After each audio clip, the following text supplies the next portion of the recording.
Hello friends, welcome to our YouTube channel. आज के इस वीडियो में हम लोग पढ़ेंगे एनसीईआरटी क्लास 6 की हिस्ट्री के चैप्टर 3 आरंभिक नगर को।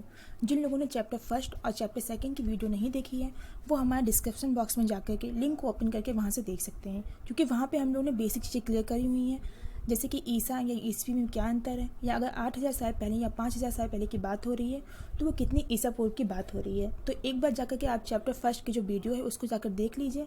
इससे क्या होगा, आप आगे जो भी चैप्टर पढ़ेंगे तो वहाँ पे ये चीज़ आपके लिए काफ़ी हेल्पफुल रहेंगी।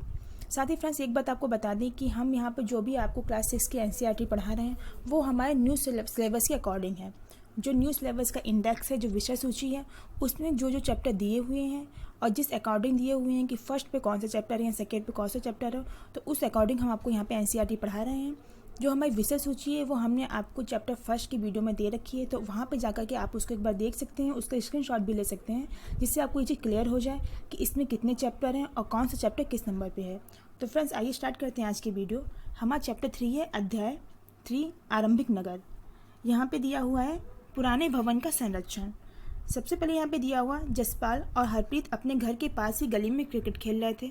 उन्होंने देखा कि कुछ लोग उस खंडहर घर की तरफ की तारीफ कर रहे थे जिसे गली के बच्चे भूतहा घर कहा करते थे। एक ने कहा, इसकी वास्तुकला को देखो, क्या आपने कभी लकड़ी पर इतनी सुंदर नक्काशी देखी है।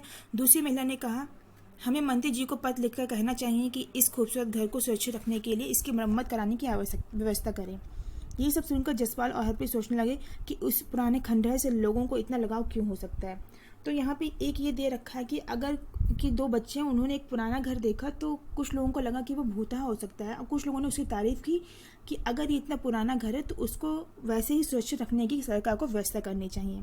तो यहाँ पे एक हम लोग को एक थोड़ा सा हिंट दे दी गई है कि जो हमारी पुरानी सभ्यता है वो आज भी किस तरीके से जीवित है, या उसके आज भी किस तरीके से उसके छोटे छोटे रूप हमको देखने को मिलते हैं पुरातत्व विज्ञान में। आगे दिया हुआ है हड़प्पा की कहानी। यहाँ पे बताया हुआ है कि अक्सर पुरानी इमारत अपनी कहानी बताती हैं।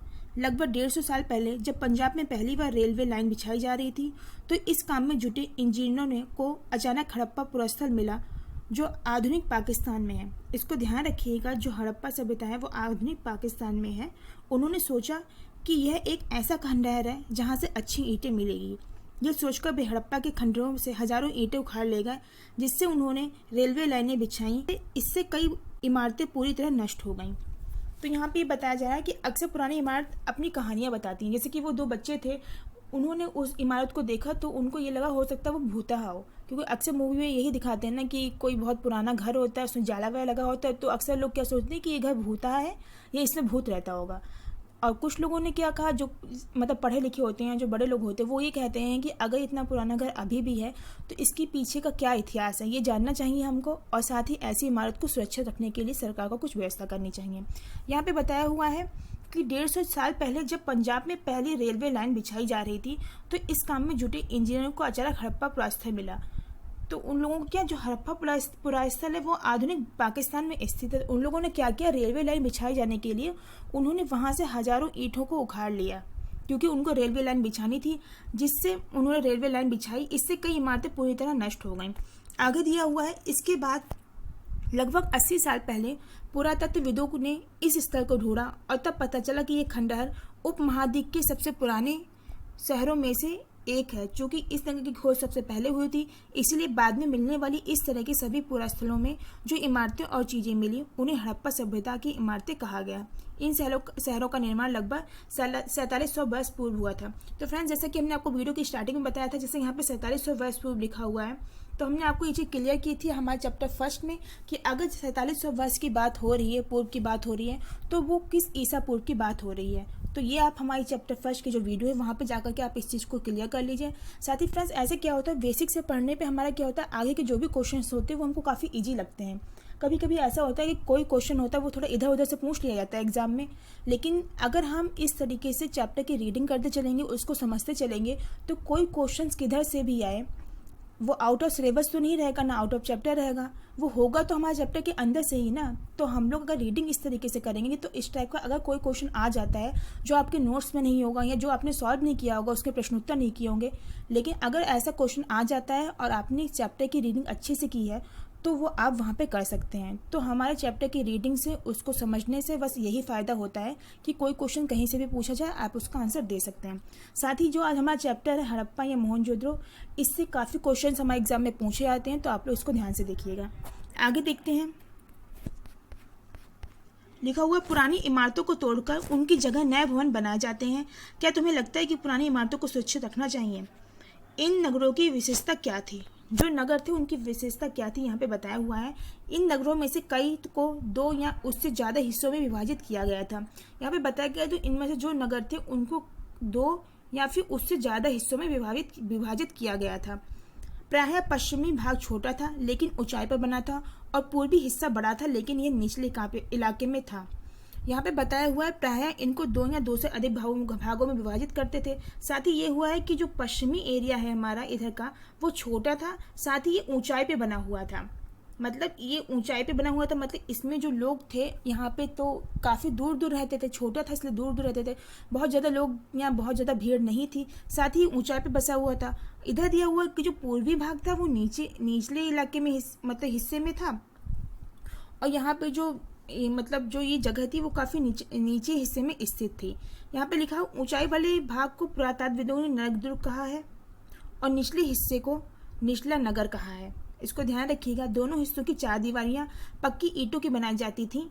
इसकी ईंटें इतनी अच्छी पक्की थी कि हजारों सालों बाद आज तक उनकी दीवारें खड़ी हैं। दीवार बनाने के लिए ईंटों की चिनाई इस तरह करते थे जिससे वे दीवारें खूब मजबूत हों। आगे दिया हुआ कुछ नगरों के नगर दुर्ग में कुछ खास इमारतें बनाई गई थी। मिसाल के तौर पर मोहनजोदड़ो के खास तालाब बनाया गया था। फ्रेंड्स, इसका तो आप लोगों ने जिक्र अक्सर सुना होगा कि जो खास तालाब था मोहनजोदड़ो में क्या मिला था? विशाल स्नानागार। तो ये क्वेश्चन अक्सर एग्जाम में आता है, जो विशाल स्नानागार था वो कहाँ मिला था? तो हम आंसर कर सकते कि मोहनजोदड़ो में खास तालाब बनाया गया था जिसे पुरातात्विदों ने महान स्नानागार कहा था। इस तालाब को बनाने में ईंटें और प्लास्टिक का इस्तेमाल किया था, जिसमें पानी का रिसाव रोकने के लिए प्लास्टिक के ऊपर चारकोल की परत चढ़ाई गई थी। इस सरोवर में 2 तरफ से उतरने के लिए सीढ़ियां बनाई गई थीं और चारों ओर कमरे बनाए गए थे। इसमें भरने के लिए पानी कुएं से निकाला जाता था। उपयोग के बाद इसे खाली कर दिया जाता था। शायद यहाँ विशिष्ट नागरिक विशेष अवसरों पर स्नान करते थे।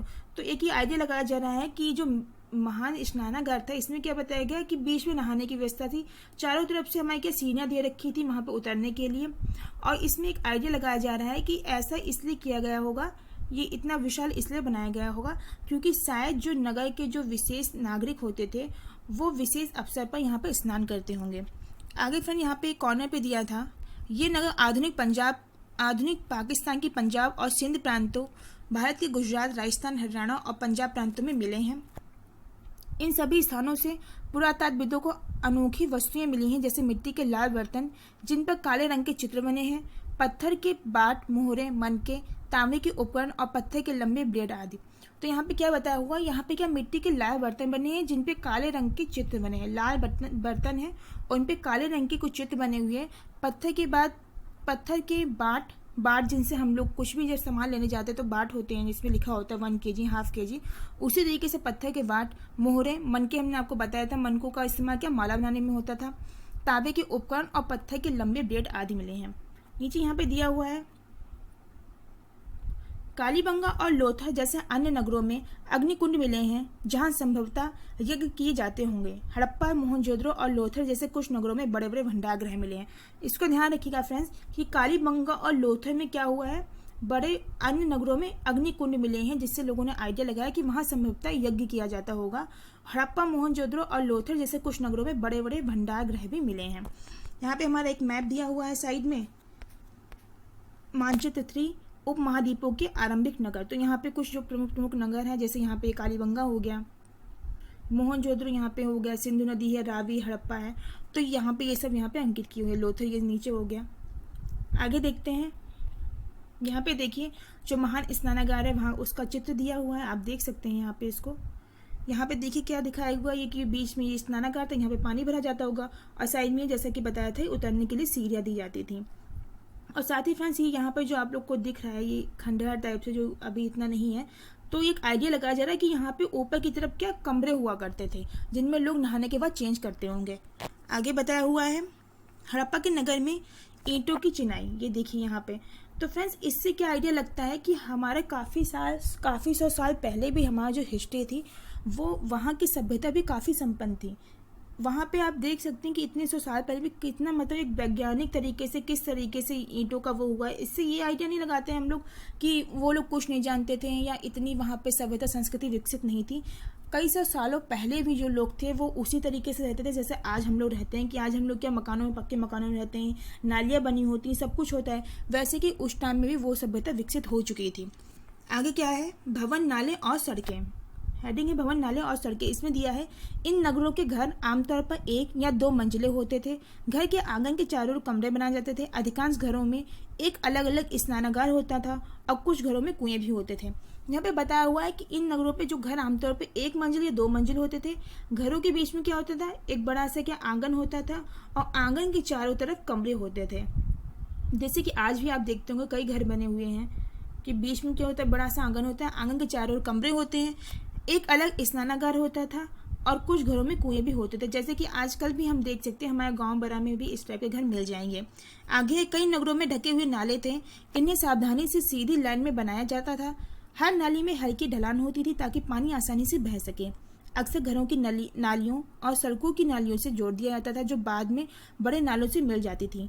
नालों के ढके होने के कारण इनमें जगह जगह पर मेन होल बनाए जाते थे। मेन होल क्या होता था, जैसे कि अभी भी आप लोग देखते होंगे सड़कों के बीच में इस टाइप से दिया रहता है, तो उससे शायद ये अंदाज़ा लगाया जाता है कि उसको खोद के उससे समय समय पर लोग घुस के अंदर सफाई करते होंगे नालों की, जिनके जरिए इनकी देखभाल और सफाई की जा सके, जैसे कि भी हमने आपको बताया।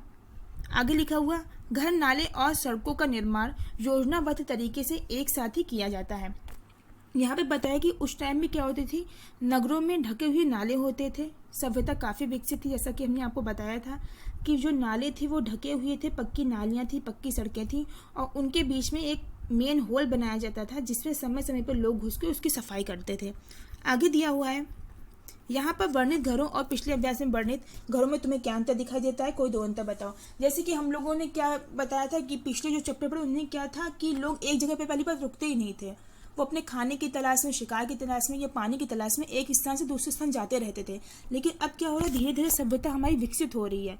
पहले लोग घर बना के रहते नहीं थे, कहीं पे भी अपना खाना बदोश टाइप की ज़िंदगी जीते थे कि कहीं पे भी अपना झोपड़ी टाइप से बना ली, कुछ टाइम तक वहाँ पे रहे जब तक कि उनको सब खाने पीने की चीज़ें मिलती रहीं। जब वहाँ पे वो चीज़ें ख़त्म हो रही तो उन्होंने अपनी जगह चेंज कर ली। लेकिन अब यहाँ पे क्या हो रहा है कि लोग अपना प्रॉपर घर बना रहे हैं, पक्की ईंटों से बने हुए घर हैं, सड़कें हैं, नालियाँ हैं। तो यहाँ पर यही 2 अंतर हैं। आगे है नगरीय जीवन, ये मेन हेडिंग है। हमारा अक्सर एग्जाम में पूछा जाता है कि नगरीय जीवन का संबंध किस सभ्यता से है। तो सबसे संपन्न या सबसे समृद्ध सभ्यता है जो वहीं वो मोहनजोदड़ो ही है। बाकी सब में ये दिखाया गया हिस्ट्री में कि लोग झोपड़ी बना के रहते थे, यहाँ एक स्थान से दूसरे स्थान उनका आना जाना लगा रहता था, खाने की तलाश में, शिकार की या पानी की तलाश में। लेकिन यहाँ पे अब क्या धीरे धीरे नगरीय जीवन स्टार्ट हो रहा है। हड़प्पा के नगरों में बड़ी हलचल रहा करती होगी। यहाँ पे एक आइडिया लगाया जा रहा है कि वहाँ की जो नगर हैं उनमें हलचल रहा करती होगी। यहाँ पर ऐसे लोग रहते होंगे जो नगर की खास इमारतें बनाने की योजना में जुटे रहते थे। ये संभवतः यहाँ के शासक थे। यह भी संभव है कि ये शासक लोगों को भेजकर दूर दूर से धातु, बहुमूल्य पत्थर और अन्य उपयोगी चीजें मंगवाते थे। शायद शासक लोग खूबसूरत मनकों तथा सोने चांदी से बने आभूषण जैसी कीमती चीजों को अपने पास रखते होंगे। इन नगरों में लिपिक भी होते थे जो मोहरों पर लिखते ही थे और शायद अन्य चीजों पर भी लिखते होंगे जो बच नहीं पाए। यहाँ पे बताया हुआ कि वहाँ की सभ्यता इतना विकसित थी कि एक आइडिया लगाया जा रहा है कि शायद उसको कोई शासक चलाता होगा या जो शासक थे वो लोगों को दूर दूर भेजते होंगे जिससे वो बहुमूल्य धातु या पत्थर लाते हों। और साथ में यहाँ पे ये भी बताया हुआ है कि इन नगर में लिपिक भी होते थे जो मोहरों पर लिखते थे। जैसे कि मोहर होती है, उस पर अभी आप देख सकते हो कोई है प्रधान है या कोई भी, सबकी अपनी एक मोहर रहती है, उसमें कुछ ना कुछ अंकित रहता है कि हाँ ये यहाँ का प्रधान है। कुछ भी उसी तरीके से बताया हुआ है कि उस टाइम भी लिपिक भी होते थे जो मोहरों पर लिखते ही थे, शायद और अन्य चीज़ों पर भी लिखते होंगे पर वो अब बच नहीं पाई हैं। आगे दिया है, इसके अलावा नगरों में सरकार स्थिर पुरुष भी रहते थे जो अपने घरों या किसी उद्योग स्तर पर तरह तरह की चीज़ें बनाते होंगे। लोग लंबी यात्राएं भी करते थे और वहाँ से उपयोगी वस्तुएं लाते थे और साथ ही लाते थे सुदूर देशों की किस्से कहानियाँ। मिट्टी से बने कई खिलौने भी मिले हैं जिनमें बच्चे खेलते होंगे। तो यहाँ पे बताया हुआ है कि जो और लोग थे वो इसके अलावा नगरों में शिल्पकार स्त्री पुरुष भी रहते थे जो अपने घरों या किसी उद्योग स्तर पर तरह तरह की चीज़ें बनाते होंगे।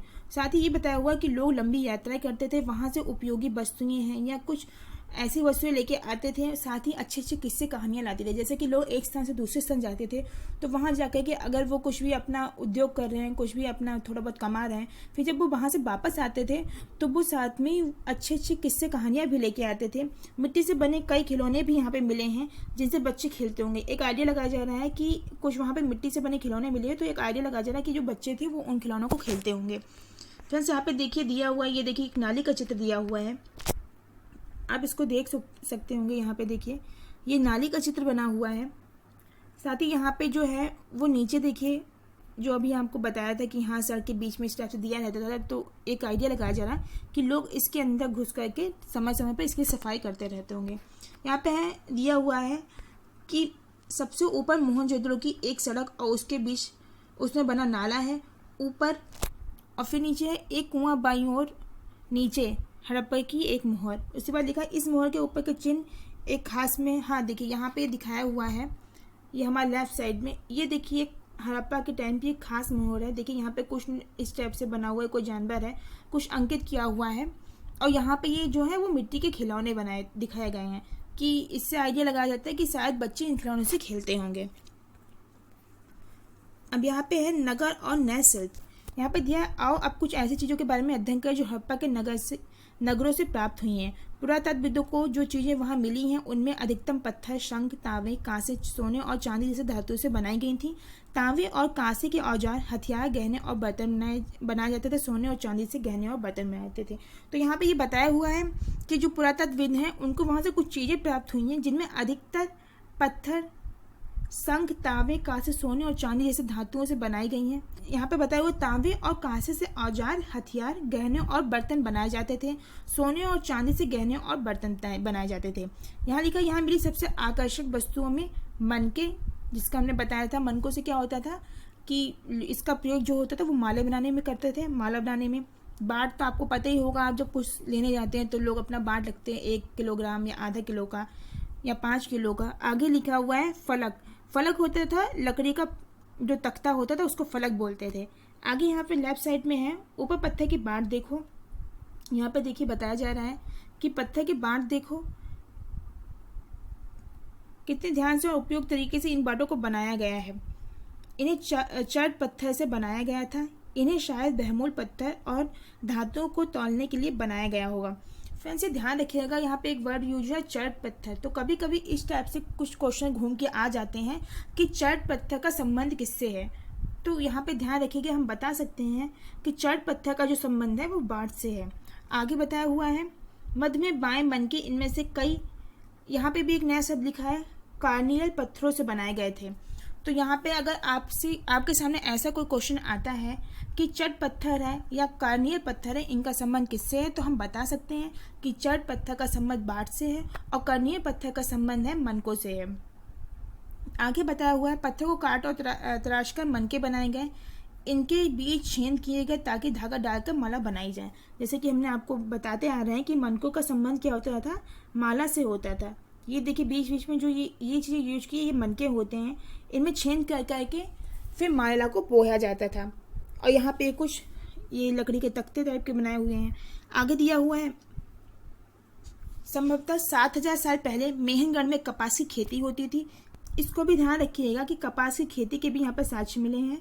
7000 साल पहले मेहनगढ़ में कपास की खेती होती थी। मोहनजोदड़ो से कपड़े के टुकड़े के अवशेष, चांदी की एक फूलदान के ढक्कन तथा कुछ अन्य तांबों की वस्तुओं में चिपके हुए मिले हैं। यहाँ पे कुछ साक्ष्य मिले हैं कि चांदी का जो फूलदान है जिसमें फूल रख के लोग मंदिर जाते हैं या पूजा वगैरह करते हैं, तो फूलदान से एक कपड़ा ढका हुआ था, उस कपड़े से उस चीज़ के हमको साक्ष्य मिले हैं। आगे दिया हुआ है पक्की मिट्टी तथा फैनस से बनी तकलिका सूत कटाई का संकेत देती हैं। तो यहाँ पे पक्की मिट्टी तो आप लोग जानते होंगे, एक वर्ड दिया है फेनस। फेनस क्या होता है, इससे मनके, चूड़ियाँ, बाले और छोटे बर्तन बनाए जाते थे। आगे देखते हैं, लिखा है इनमें से अधिकांश वस्तुओं का निर्माण विशेषज्ञों ने किया। विशेषज्ञ किसी कहते हैं तो किसी खास चीज को बनाने के लिए खास प्रशिक्षण लेता है, जैसे पत्थर तराशना, मनके चमकाना या फिर मोहरों पर पच्चीकारी करना। तो यहाँ पे एक वर्ड दिया हुआ विशेषज्ञ, तो यहाँ पे एक्सप्लेन किया गया है कि विशेषज्ञ किसे कहते हैं, तो बताया हुआ है कि जो किसी खास चीज़ को बनाने में प्रशिक्षित व्यक्ति होता है, जैसे कि पत्थर तराशने में या मन के चमकाने में या फिर मोहरों पर पच्चीकारी करने में। तो कोई जो प्रशिक्षित लोग होते हैं जो किसी एक फील्ड में काफ़ी प्रशिक्षित होते हैं तो उनको विशेषज्ञ कहते हैं। आगे लिखा हुआ है कि मूर्ति का चेहरा कितने आकर्षक ढंग से बनाया गया है और उसकी दाढ़ी कितनी अच्छी तरह दर्शाई गई है। ये किसी विशेषज्ञ मूर्तिकार का ही काम है। यहाँ पे एक जो मूर्ति है, ये देखिए, यहाँ पे आप देख सकते हैं कि एक मूर्ति दिखाई गई है, तो ये बताया जा रहा है कि ये किसी विशेषज्ञ मूर्तिकार का ही काम होगा कि इतने अच्छे तरीके से मूर्ति को बनाना। आगे देखते हैं, लिखा है हर व्यक्ति विशेषज्ञ नहीं हो सकता। हमें ये पता नहीं है कि क्या सिर्फ पुरुष ही ऐसे कामों में प्रशिक्षण हासिल करते थे या फिर केवल महिलाएं ही। शायद कुछ महिलाएं और पुरुष दोनों ही इस काम में दक्ष हैं। यहाँ पे बताया है कि सारे व्यक्ति या हर व्यक्ति विशेषज्ञ नहीं होता।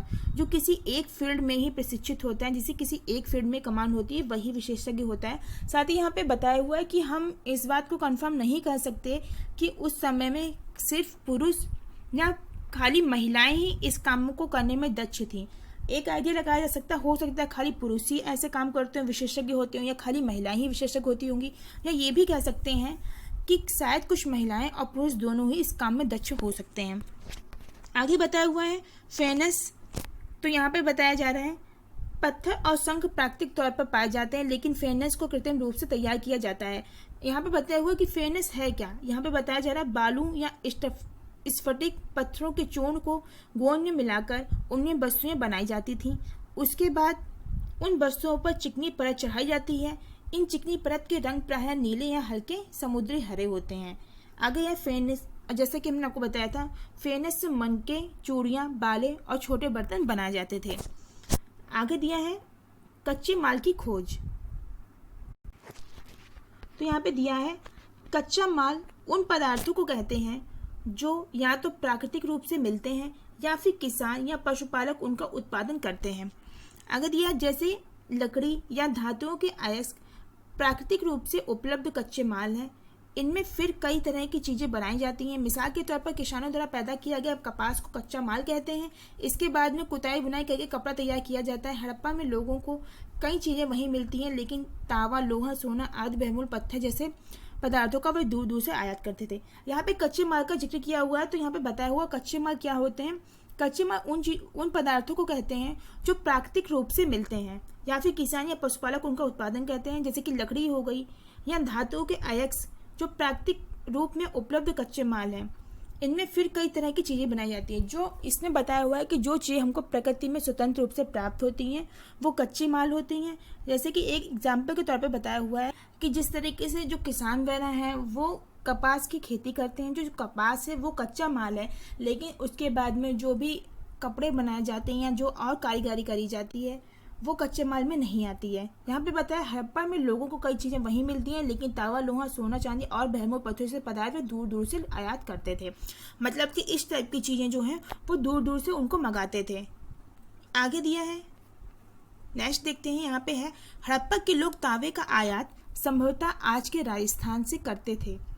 एक आइडिया लगाया जा रहा है कि हड़प्पा के जो लोग थे वो तावे का आयात हो सकता है राजस्थान से करते होंगे। यहाँ तक कि पश्चिम एशियाई देश ओमान से भी तांबे का आयात किया जाता था। कांसा बनाने के लिए तांबे के लिए साथ मिलाई जाने वाली धातु टिन का आयात आधुनिक ईरान और अफगानिस्तान से किया जाता था। सोने का आयात आधुनिक कर्नाटक और बहुमूल्य पत्थर का आयात गुजरात, ईरान और अफगानिस्तान से किया जाता था। तो यहाँ पे बताया हुआ है कि जो हड़प्पा के लोग थे वो जिन चीज़ों का आयात जहाँ से करते थे वहाँ पे आपको ये सब एक्सप्लेन करके बताया है इन लोगों ने कि कौन सी चीज़ वो किस जगह से मंगाते थे। साथ में यहाँ पे देखिए लेफ्ट साइड में है चीज़ों को एक जगह से दूसरी जगह ले जाया करते थे। इन चित्रों को देखो, एक खिलौना है और दूसरी एक मोहर है।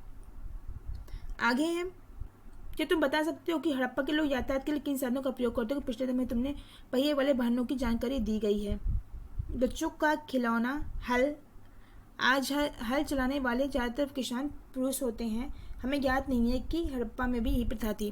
जैसे कि हमने आपको लास्ट चैप्टर में बताया था कि वो लोग हल चलाना जान गए थे धीरे धीरे। जैसे उन लोगों ने पशुपालन शुरू किया, पशुओं को पालना शुरू किया, एक स्थान से दूसरे स्थान जाना शुरू किया, तो धीरे धीरे वो हल से परिचित हो गए थे, उन्होंने हल चलाना शुरू किया था। यहाँ पे अगला हेडिंग है नगरों में रहने वालों के लिए भोजन। कि नगर में रहने वाले जो लोग थे वो क्या भोजन करते थे। लोग यहाँ पे लिखा है लोग नगरों के अलावा गांव में भी रहते थे। जैसा कि ऊपर बताया हुआ था नगरीय जीवन, तो वो हेडिंग सिर्फ इसलिए था कि लोग नगरीय जीवन से धीरे धीरे परिचित हो रहे थे, लेकिन ऐसा नहीं था कि फिर लोग नगर में ही रहते थे। नगरों के अलावा गांव में भी लोग रहते थे। वे अनाज उगाते थे और जानवर पालते थे। किसान और चरवाहे ही शहरों में रहने वाले शासकों, लेखकों और दस्तकारों को खाने के सामान देते थे। पौधों के अवशेष से पता चलता है कि हड़प्पा के लोग गेहूं, जौ, दालें, मटर, धान, तिल और सरसों उगाते थे। यहाँ पे लिखा है कि जो किसान लोग थे या चरवाहे थे वो शहरों में रहने वाले शासक, लेखकों और दस्तकारों को खाने के सामान देते थे। पौधों के अवशेष से पता चला कि हड़प्पा के जो लोग थे वो गेहूं, जौ है, मटर है, धान है, ये दालें, तिल, सरसों आदि चीजें भी उगाने लगे थे। आगे है जमीन की जुताई के लिए हल का प्रयोग एक नई बात थी। यहाँ पे देखिए लोग हल से परिचित हो गए थे कि जमीन की जुताई के लिए हल का प्रयोग एक नई बात थी। हड़प्पा काल के हल तो नहीं बच पाए क्योंकि वे प्रायः लकड़ी से बनाए जाते थे, लेकिन हल के आकार के खिलौने मिले हैं। इस क्षेत्र में बारिश कम होती थी, इसलिए सिंचाई के लिए लोगों ने कुछ तरीके अपनाए होंगे। संभवतः पानी का संचय किया जाता होगा और जरूरत पड़ने पर उससे फसलों की सिंचाई की जाती होगी। नीचे दिया है कि जो हड़प्पा के लोग हैं वो गाय, भैंस, भेड़, बकरियां आदि तो पालते थे। बस्तियों के आसपास तालाब और चारागार होते थे, लेकिन सूखे महीनों में, क्योंकि बताया हुआ है कि वहाँ पे बारिश कम होती थी, इसलिए सूखे महीनों में चारा पानी की तलाश में दूर दूर तक वे उन सब चीज़ों को ले जाते थे जिन चीज़ों को वो पालते थे, या अपने पालतू जानवरों को वो पानी के लिए एक स्थान से दूसरे स्थान ले जाया करते थे। वे बेर जैसे फलों को इकट्ठा करते थे, मछलियाँ पकड़ते थे और हिरन जैसे जानवरों का शिकार भी करते थे। नीचे हेडिंग है गुजरात में हड़प्पा कालीन नगर का सूक्ष्म निरीक्षण। कच्छ के इलाके में खदे बेंत के किनारे धौलावीरा नगर बसा था। वहां साफ पानी मिलता था और जमीन उपजाऊ थी। जहां हड़प्पा सभ्यता के कई नगर 2 भागों में विभक्त थे, वहीं धौलावाई नगर को 3 भागों में बांटा गया था। तो यहाँ पे बताया हुआ है कि जैसे हड़प्पा सभ्यता में क्या था, नगर था वो 2 भागों में बटा हुआ था, वैसे ही धौलावीर में नगर जो था वो 3 हिस्सों में बटा हुआ था। आगे बताया हुआ है इसके हर हिस्से के चारों ओर पत्थर की ऊंची ऊंची दीवार बनाई गई थी। इसके अंदर जाने के लिए बड़े बड़े प्रवेश द्वार थे। एक नगर में एक खुला मैदान भी था जहां सार्वजनिक कार्यक्रम आयोजित किए जाते थे। यहाँ पे बताया है कि वो 3 भागों में बटा हुआ था। इसके हर हिस्से के चारों ओर पत्थर की ऊंची ऊंची दीवार बनाई गई थी। इसके अंदर जाने के लिए क्या होता था, बड़े बड़े प्रवेश द्वार बनाए जाते थे। साथ में एक खुला मैदान भी था वहां पे, तो लोग आइडिया लगाते हैं कि वो सार्वजनिक कार्यक्रमों का वहां पे आयोजन होता होगा। आगे है यहाँ मिले कुछ अवशेषों में हड़प्पा लिपि के बड़े बड़े अक्षरों को पत्थरों में खुदा पाया गया। इन अवलेखों को संभवतः लकड़ी में जड़ा गया था। यह एक अनोखा अवशेष है क्योंकि आमतौर पर हड़प्पा के लेख मोहर जैसे छोटी वस्तुओं पर पाए जाते हैं।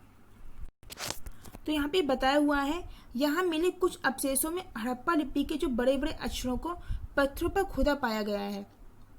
जो हड़प्पा लिपि है उसके बड़े बड़े अक्षरों को पत्थरों पर खुदा पाया गया है क्योंकि ये एक अनोखा अवशेष है। क्योंकि आमतौर पे क्या था कि हड़प्पा के लेख और मुहर है वो जैसे छोटी वस्तुओं पर पाए जाते थे। छोटी छोटी जो हड़प्पा के जो लेख हैं वो छोटी छोटी वस्तुओं पर पाए जाते थे, जैसे कि मोहर हो गया या और कोई छोटा लेख होगा उस पर पाया जाता था। लेकिन यहाँ पे क्या हुआ कि एक अनोखा अवशेष मिला। हड़प्पा के जो बड़े बड़े अक्षर हैं हड़प्पा लिपि के, उनको बड़े बड़े पत्थरों पर खुदा हुआ पाया गया। आगे है गुजरात की खंबाती खाड़ी पे मिलने वाली साबरमती की एक उपनदी के किनारे बसा लोथर नगर ऐसे स्थान पर बसा था जहां कीमती पत्थर जैसे कच्चा माल आसानी से मिल जाता था।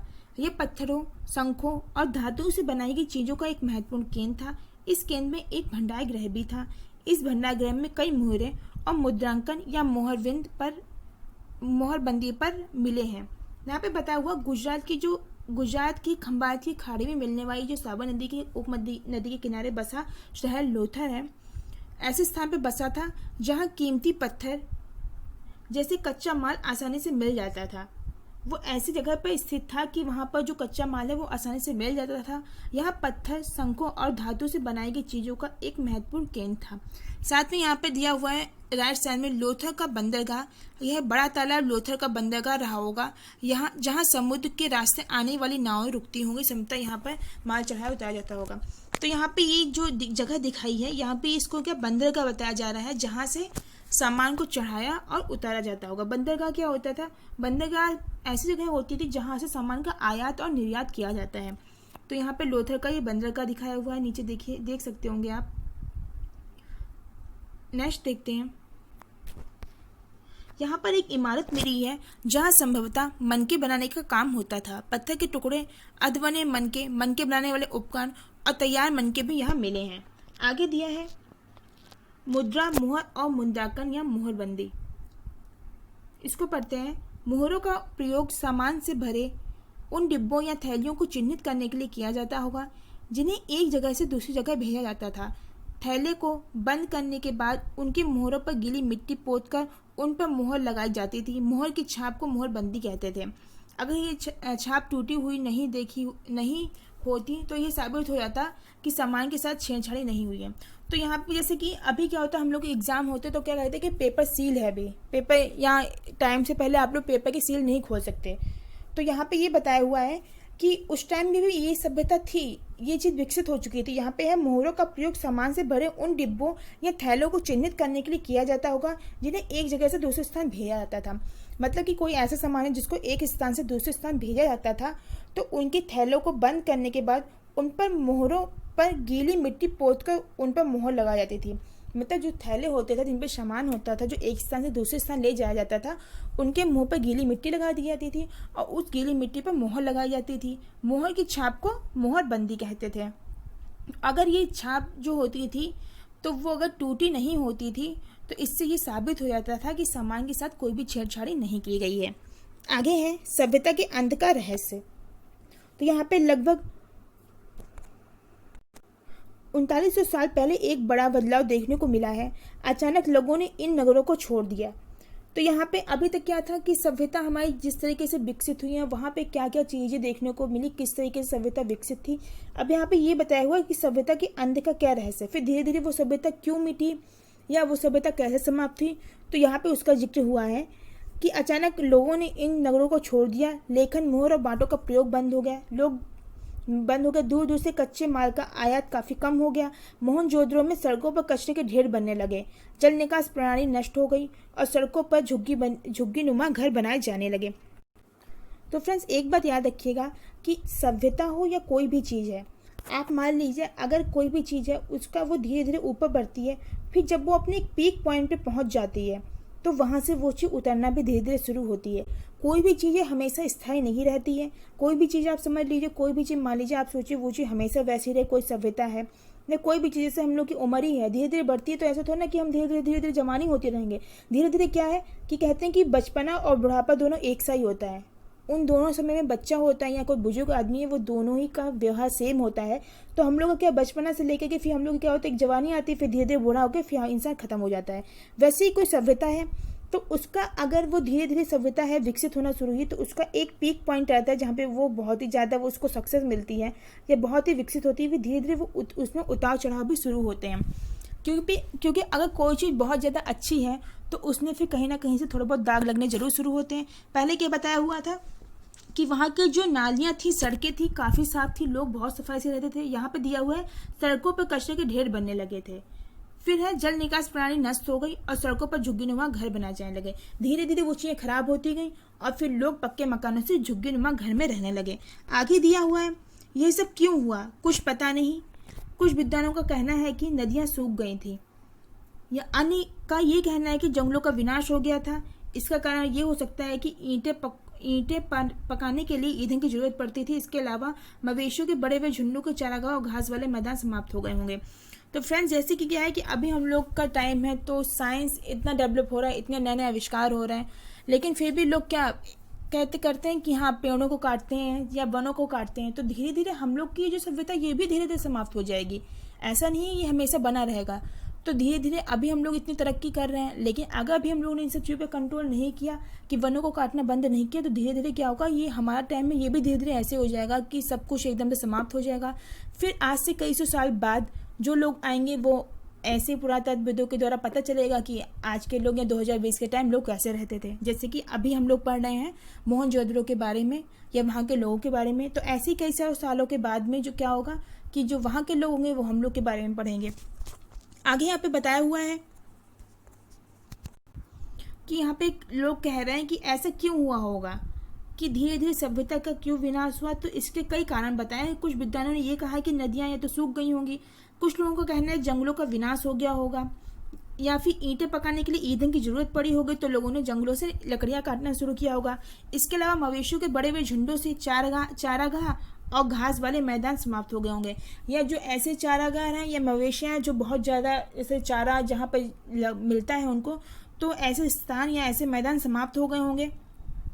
कुछ इलाकों में बाढ़ आ गई, लेकिन इन कारणों से यह स्पष्ट नहीं हो पाता कि सभी नगरों का अंत कैसे हो गया, क्योंकि बाढ़ और नदियों के सूखने का असर कुछ ही इलाकों में हुआ होगा। जैसे बाढ़ है वो कुछ ही इलाकों में आएगी ना, ये थोड़ा ना कि एक साथ बाढ़ आई और सब कुछ समाप्त हो गया। ऐसा लगता है कि शासकों का नियंत्रण समाप्त हो गया। जो भी हुआ हो, परिवर्तन का असर बिल्कुल साफ दिखाई देता है। आधुनिक पाकिस्तान के सिंध और पंजाब की बस्तियां उजड़ गई थी। कई लोग पूरब और दक्षिण के इलाकों में नई और छोटी बस्तियों में जाकर बस गए। इसके लगभग 1400 साल बाद नए नगरों का विकास हुआ। देखिए फ्रेंड्स, कितने सालों के बाद में फिर नगरों का विकास हुआ। कोई भी सभ्यता नष्ट होती है, फिर धीरे धीरे जब नई सभ्यता बनती है उसको भी वहां तक पहुंचने में काफी टाइम लग जाता है। इनके बारे में तुम अध्याय 5 और 8 में पढ़ोगे। तो फ्रेंड्स, जैसा कि हमने आपको लास्ट चैप्टर में बताया था कि हर जगह पे परिवर्तन धीरे धीरे होता है, और परिवर्तन होता भी जरूर है। कहीं पे कोई चीज़ है वो हमेशा स्थायी नहीं है, वो हमेशा वैसी बनी नहीं रहेगी। धीरे धीरे हर जगह में परिवर्तन होता है, चाहे वहाँ का आप जलवायु ले लीजिए, या खान पान, रहन सहन, या लोगों के सोच विचार, सभ्यता, हर चीज़ में परिवर्तन होता है। आगे दिया हुआ है, अन्यत्र में अपने एटलस में मिस्र ढूंढो। नील नदी के आसपास वाले इलाकों को छोड़कर मिस्र का अधिकांश भाग रेगिस्तान है।